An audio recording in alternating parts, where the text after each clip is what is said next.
dīvāniņa naudu skaita neviens cits kā labs dod 5 draugs. Raimonds Elbakjans, viņam blakām, protams, arī misters Sniegs, misters radiobalss Edgars Gertners. Un viņi abi divi ir nākuši, protams, ne jau vienkārši, piemēram, no Grīziņa kalna vai no kāda cita kalna. Viņi ir nākuši no Getiņa. Geto Games, Raimonds un Edgars ir pie mums Stikla studijā. Čau, vīri! Čau, čau! Labrīt! Nu, mēs jau pagājuši gadu te kārtīgi to dod 5 sakustinājām. Ko tad šogad, kāpēc jums atkal bija jāpievērš savu uzmanību tam, ko mēs darām? Nu, man liekas, vienmēr, ja cilvēki kaut ko jēdzīgi dara un ir iespēja iesaistīties, tas vienkārši jādara. Nedrīkst stāvēt malā. Tā gan. Pārdomājāt noteikti šī gada dod 5 tematu.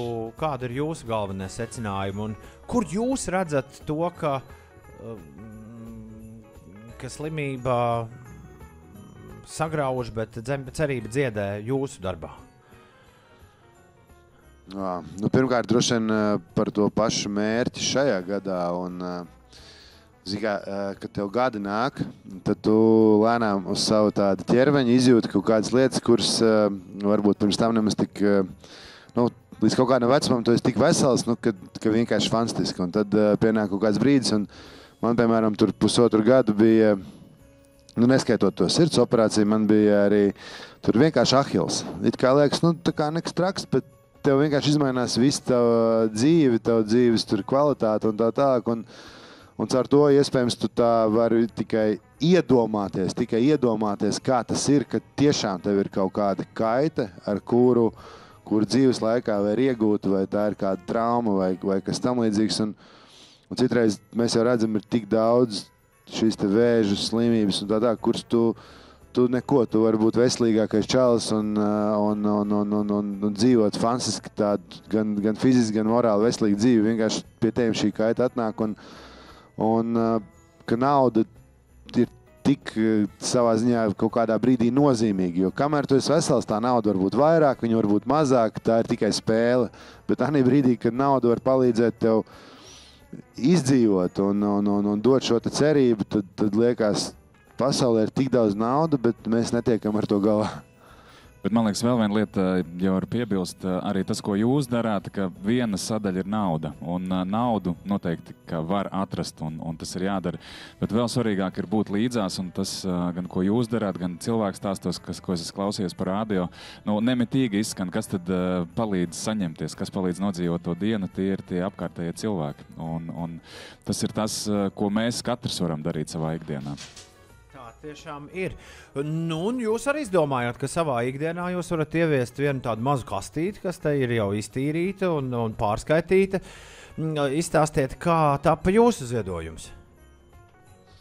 Šajā gadā mums vakardien bija ekstra klases fināli, jo vasarā mēs strādājam ar Geto Games projektu, ziemā mēs taisam vairākas skolas sacensības, un ekstra klase šobrīd ir tāda kaut kāds tāds super jauns hypes, tās ir futbola sacensības 5-5, un vakar bija šie te fināli, un tad skolnieki katrs cik varēja ziedoja, es pat nepārskaitīju, es vienkārši sakārtoju, tā kā tas nebūtu pieklājīgi pārskaitīt, cik tad ir jaunieši saziedojuši, bet labā ziņa tā, ka katrs, kuram ir šī iespēja, viņš tomēr iesaistās, tic un uzticās šim projektam. Tas man liekas ļoti svarīgi. Kāds tāpat to saskaitīs? Tas ir neizbēgami, jā. Super.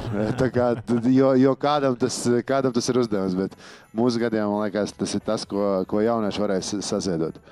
Labi. Jā, tā bija viena diena, kur notika arī influenceru spēle, un mēs nemitīgi mēģinājām, cik pa saviem kanāliem varam dot šo vēstu tālāk, aicināt cilvēkus ziedot. Jā, tas ir tiešām forši, kad skolēni, es dzirdēju, kad arī studenti bija vākuši naudiņu. Jā, Stradiņu universitāti, jā. Kā arī skolēni to savu kabatas naudu vai fiziskā veidā vai ar konta, jo mums bija arī jūsu konta mašīnīte līdz, gan tā viņi ziedoja, un tas ir svarīgi, ka mēs katrs iesaistamies. Super. Kādu dziesmu no jums uzspēlēt? Kā bija popkorn lietus. Mazais, kaut kur dzirdēts gabals. Mazais arbūs. Mazais arbūs, basketbolu. Nu, gandrīz pa basketbolu, jā. Galvenais, ka bumbas formā, jā, šoreiz futbola sacensības vasarā var būt. Priecīgs Ziemassvētkus, laimīgi jauno gadu. Paldies, vīri, ka esat kopā ar mums. Un es domāju, ka mēs visu turpinām. Kas galvenie akcenti, kas tāds liels un iespaidīgs 2025. gadā no Getiņa gaidāms? Slamdana konkurss atgriežas. Super. Vakardien. Beidzot. Mēs ar tevi beidzot varēsim normāli iedankot. Nē, mēs varēsim būt tiem, kuriem lec pāri visticamāk. Jā, vakardien mums viens ļoti liels Latvijas uzņēmums, ļoti patriotisks un tāds foršs, teica savu jāvārdu, kamēr nav šī oficiālā papīra, tikmēr neizpaudīsim, bet rokas esam spieduši, un tas ir super, ka tik liela uzcība no tik populāra un spēcīga latviešu zīmola. Vēl viena lieta mums bija šajā vasarā arī kopā ar Dodu 5. Mēs atlasījām All-Stars brīvrumu batlu dalībniekus. Un tas viss nākamajā gadā, nākamajā sezonā rezultēsies ar filmu par brīvrunu Latvijā. Tas tāds jaunums. Jā, filmas tāds datums, ko mēs esam nolikuši priekš sevīm un arī jau priekš visiem, varam teikt, ir apmēram 13. aprīlis, kad Latvijas šī brīvrunas vēstures stāsts būs ietērpts tā kā filmā un uzlikts uz lielā ekrāna. Tātad pierakstām būs jāiet uz ķinīti. Skaidrs. Jā. Liels paldies! Raimons Elbakjans un Edgars Gertners ciemos Stikla studijā.